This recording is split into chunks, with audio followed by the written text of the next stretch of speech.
My name's Julian Garrity. I'm the editorial content director for Ubisoft Shanghai, and I'm here with Michael De Plata, the creative director for Tom Clancy's EndWar. So today we're going to give you a bit of a look at some of the gameplay in the game, including a battle for Washington, as you can see here, and also show you some of the factions and the abilities of the units.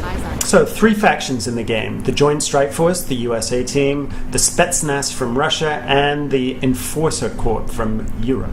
So once you choose your faction, you can go through, you can choose from a number of different task forces with specializations, and then you go on to this world map. That's the campaign map for the online game. And then also, once you've got your battalion and you're in the game, you can go through and you can review every single one of your units.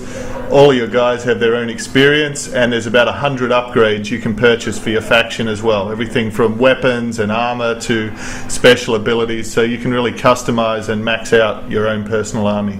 So this is what we call the barracks, and one of our major inspirations for this was the Need for Speed series and their series of upgrades and how they visually presented them and the effect that they had. So that's what we've got here. We just really thought that Need for Speed could benefit from a lot more weapons and modern military technology, so that's where we've taken this. Absolutely, and we could benefit from neon under the tank treads.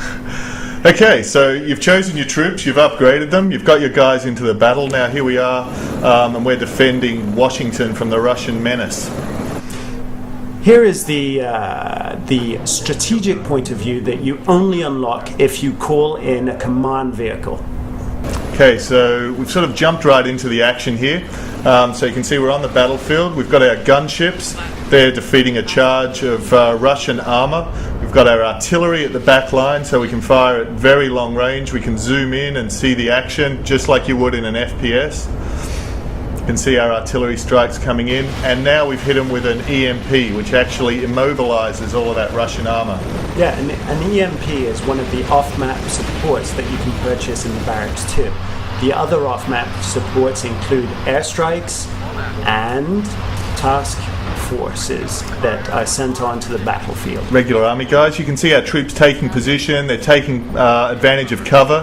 They're marking those enemy tanks for an airstrike. There's more electronic warfare that'll hold those guys in place, and then we can hit them with an airstrike as well. And now we're bringing our tanks up. You can see them moving in, and you can see the special weapons of the tank. That was an exploding shell from them, so very powerful. This is another one of the upgrades, which is a deep strike, which allows you to parachute regular troops far into the enemy lines. So for your riflemen on the ground, they're your special forces guys. Basically, they're your ghost recon troops. They're very, very powerful. You can get them in behind the enemy armor, and you can capture key strategic positions. Here we've earmarked a building for an airstrike, a level 3 airstrike. You can see that's incoming now.